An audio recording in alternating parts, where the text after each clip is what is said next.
Hello, everybody. Self-care Samantha here, and I'm about to tell you 5 things I did to rewire my brain when I was at my worst and I couldn't afford any help. Okay, so I want you to know about 10 years ago, I was not even close to the person that you're getting to know right now. I was angry, I was hurt, I was crazy. I was regularly called a narcissist, but the truth was I was at my wit's end and often planning my exit of this world. That might have happened to you before. So if that does sound familiar to you, stick around, okay? So I realized there was stuff that I had to do, and I had to figure it out because I couldn't afford help. Going to the therapist was $140 an hour then. Can't imagine what it costs now. And I couldn't afford that, okay? So I was like, well, I'm going to have to help myself or suffer and be like this. And I didn't want to be like that, okay? So the first thing I ever did was I started to make sense out of what does it mean to practice? Can you guess what the next word is? Think. Gratefulness. Okay. Gratefulness. Okay. So how did I practice gratefulness? Well, this is what I did. I want to be really clear. I hated my job. I hated my career. I hated everything around me. I hated. All I did was hate. Okay. And I would say things out loud. I hate this. I hate that. I hate this. Okay. And guess what? When you speak things out loud, they come true. Okay. So every single day when I'd walk to this job that I absolutely despised, I would walk to work like this and I'd say it out loud. And I'm going to tell you why that's important in a second. I'd say, I'm grateful for my stupid job, and I'm grateful for the stupid place I live in, and I'm grateful that I have this friend, and I'm grateful that I just seen that cute little cardinal, and I'm grateful.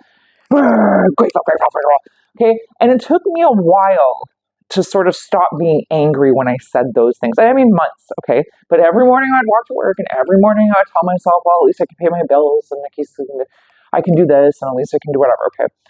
And sure, it was basic, but guess what? Over time, I started to notice, like, wait a minute, I am actually grateful I have a job that I can pay for stuff that I want to do. And wait a minute, I am actually really grateful for that friend I have. And wait a minute, you know what? I am actually really grateful that I got to see that little birdie today. It was really cool.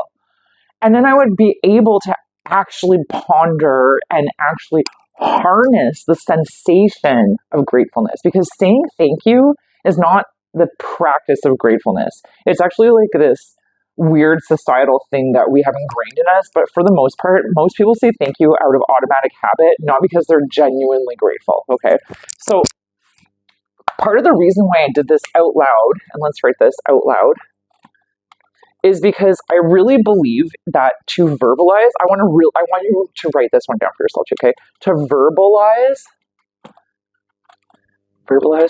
is to organize, okay? So meaning, and I'm sure you know this for yourself, is when you talk to somebody, you're able to sort of organize your thoughts better, right? So instead of talking to somebody, I just started regularly verbalizing that I'm grateful. And over time, that organized itself into my brain that I was indeed thankful for many things, and that I actually did have that feeling inside of me. I wasn't just like, yeah, thanks, whatever, okay? I was literally like, wait, no, I actually really have a lot of appreciation for that, and I really do like that, or I really am grateful that that happened, or you did that for me, or whatever, okay? But it took me really actively practicing what I'm grateful for and why. That's super important. I'm grateful I have this job I hate because at least I can pay my bills. I'm grateful that I have this job I hate because I've gained a new skill set that I know I'm employable for another job, okay? Sometimes the thing you have is not the greatest thing, but there's probably something in there that you can at least be a little bit grateful for, okay? So that was how I started practicing gratefulness, okay? That was the first thing I did to rewire my brain. Number 2, and we've already discussed this if you've been watching my previous videos. The second thing I did was I started to journal daily, okay? Let's write daily. And this is what I journaled every day. I journaled data on myself, okay? So self-data. And I did that in a similar fashion to this, okay? To verbalize this, to organize. What I did was I'd write down all the things I wanted to report to somebody, okay? Like, you know, you want to call somebody and be like, guess what happened today? Well, I stopped doing that, okay? And I started doing it in my journal. I can't believe this happened today. What a stupid biatch, and blah, blah, blah, blah, blah, blah. Oh my God, but I'm still really grateful this happened. Okay, all over the place. And over time, okay, because remember, everything takes a little bit of time, I was able to gain enough data that I was able to find patterns within my thought process. Okay, so instead of having somebody interrupt me and compare my story with theirs or give me advice when I don't need it, I was able to collect things about myself completely uninterrupted and then look for patterns, okay, patterns within my data of myself. And then I was able to see, like, man, this thing always pisses me off. I got to find a way to get this out of my life. Or I see that every time I do this, I'm really happy. So I should do more of that, okay? And I was only able to find that stuff through the data I created on myself. And I want to remind you, companies do this to you all the time, okay? Every time you stop and pause on your phone to look at an ad, some type of data is being informed to an algorithm to keep on feeding you stuff, okay? When you find data on yourself, okay, you know when you don't want to see something on Facebook or whatever, you can press non-interested, right? Well, you can do the same thing in your life if you know what you're actually not interested in or what you are interested in. So you can feed the algorithm of yourself to go towards the things you really like and to start omitting the things you really don't like in life, okay? Or about yourself, okay? And let me tell you, I found a lot of things I didn't like about myself by doing this, but by finding out all the things I didn't like about myself, I was able to omit them and work on the things I really wanted to be like, okay? Super important. Okay, so that actually kind of takes me to point number 3, which was I used the data, okay? Used the data. And this is what I did with that data, okay? I started to inventory my life. Okay, we've talked about this before. Inventory my life. Okay, I started noticing within the data that I had shitty friends and I didn't want to be friends with some of those people no more. So I inventoried that. Like I started noticing a pattern, like I regularly complained about this friend. So then I made a pros and cons list about this person. Do they have the qualities of a friendship that I want in my life? Am I able to provide the qualities of a friendship to that person or anyone else? And as I inventoried all that data, I started to see, hey, that's not a very good friend. That person's using me, okay? So that was the first thing I did with the data. The second thing I did with this inventorying of all the data was it helped me determine, okay, goals and start points. Okay, this is really important. Start points. Everything is a process. Everything has to start somewhere. Okay, so once I started to realize I have all these patterns that I do and do not like. I have this inventory of things in my life that I need to figure out. Well, now I can figure them out because I know what to do. The start point comes right here from that inventory, okay? Well, I don't like that person. I don't want them in my life. Okay, well, that's a start point, okay? And determining goals, like I knew I wanted better friends. That's an actual life goal, and there's nothing wrong with that. The people you hang out with are either going to be things that drag you down or they're going to be the people that lift you up. I wanted lifter-uppers, okay? So determining goals about what's going on. And I mean, goals are related to the 8 elements of self-care, okay? Are my emotions intact? Did I find out that my patterns are my emotions intact? No, I'm totally insane. So I got to figure that out. That's a goal, okay? I noticed that I wasn't paying attention. And when I admired people, all of them are really intellectual and all of them read books. So a new goal became I was going to read every day for my intellect. That's part of the 8 elements of self-care, okay? So you see what I'm saying?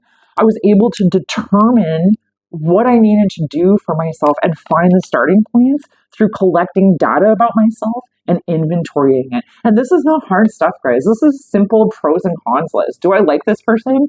Yes. Why do I like this person? Do they have the same values and morals as me? Do they show up for me when I show up for them? Things like that, okay? Is this book about Dungeons and Dragons? And no hate if you like that. I'm just using an example, okay? Is this Dungeons and Dragons book helping me somehow? Probably not. But is this book by, Dr. Gabor Mate teaching me something deep about my inner world? Oh yeah, it is. Okay, so you understand what I'm saying, okay? They all work together. Okay, so that's going to bring me to my next point, is number 4. I am really proud of this one.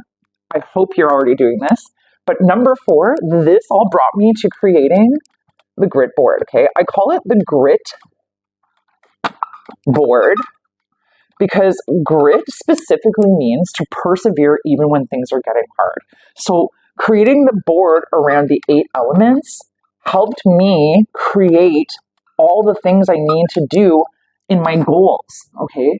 So that board became something of a result of using the data, figuring out my start points and understanding what my goals were.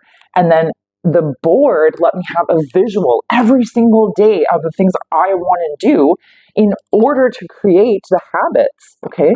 Because it's the habits that you have that are going to determine who you will be later, okay? Whatever shitty habits you have now might actually continue later in life.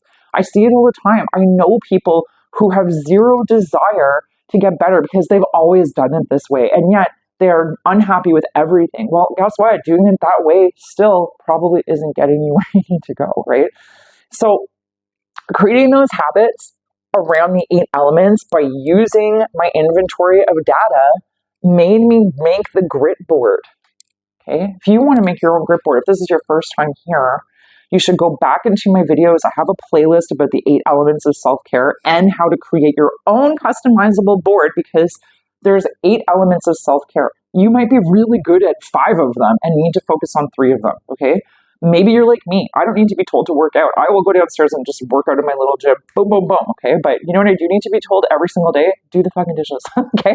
So you understand, like, there's things that we all have to work on that are a little bit different, but that doesn't change the order of this stuff. Data yourself, inventory that data, figure out what you need to do from that inventory, and then create the habits to improve, okay? Number 5, I'm going to put 2 points in number 5, okay? I guess we can call one a bonus. Is it a bonus? I don't know, whatever. Number 5 was that I was patient, okay? Patient with myself and gentle, okay? So gentle. Okay, so 2 things here. Patience, as they say, is a virtue, okay? So being patient with yourself to create new habits is really, really, really important, because it's hard to break old habits. If you've been doing the same thing for 40 years, well, you're not going to break that habit in 40 minutes. I'm sorry, it's unlikely, okay? But if you've been doing the same thing for 40 years and you're willing to give yourself 4 whole months of going through your habits and figuring out where you need to start, and then giving yourself some time with a board that actually visually shows you what you need to do, well, then it's going to be a lot easier to recreate new habits. Okay, now, with that said, we need to be gentle with ourselves. Now, let me be clear about what gentle means, okay? I don't mean let yourself off the hook at all. What I really mean is sometimes you're going to make a mistake. And you're not going to beat yourself up. You're going to ask yourself, you're going to go back to your journal, you're going to ask yourself the questions. What happened today? Why did I skip the element on my board that was right in my face? Why did I decide to resist that or ignore it? What was inside of me? Okay, but you're not going to say, oh, you're so dumb, Samantha. Why did you freaking do that? You're dumb. This is useless, and then throw it out. No, that's letting yourself off the hook. Okay, being gentle with yourself is literally saying, hey, I want to get better. I seem to have made a mistake. I feel kind of shitty about that, but I want to keep improving. So what am I going to do? And this is what you're going to do. You're going to go back to your journal. You're going to go and ask yourself all the questions. You're going to look for the patterns in your answers. And then you're going to figure out if you have to adjust a little bit in your habits. Okay? Being gentle with yourself is very important, and being patient with yourself is very important, but there's a limit. You still have to push yourself, okay? You still have to say, okay, I made a mistake here, but I'm not going to let this happen again tomorrow. But it's okay. It was a rough day. Things got out of control. It happens sometimes. Sorry, girl. I'm sorry. We're going to get better, okay? That's what you got to do, okay? So these are the 5 things that I did on my own to help myself rewire my brain to be the person that you know today. It took me a long time. I still practice this 10 years in, okay? And I do a lot less journaling these days. I don't do it every single day, but at least once a week I'm in my journal. And in truth, when something's really bothering me, I'm in my journal. even when I'm really happy and I want to make sure that I'm really, really being appreciative of something very simple that's personal to me. It's not personal to everybody that I just love where I live, okay? But I love where I live and I want to make sure I remember that all the time. So sometimes when I feel especially happy and elated, I don't feel the need to report that to somebody. I just go to my journal and I write how happy I am now instead of how pissy I am. So you see, over time, things can change. I want to remind you that this video is sponsored by absolutely no one. So if you love it, make sure you like this video and subscribe to my page. And in our next video, I'm going to discuss a journal practice that I think everybody should learn. So make sure you stick around for the next video. Have a great day and thanks for being here.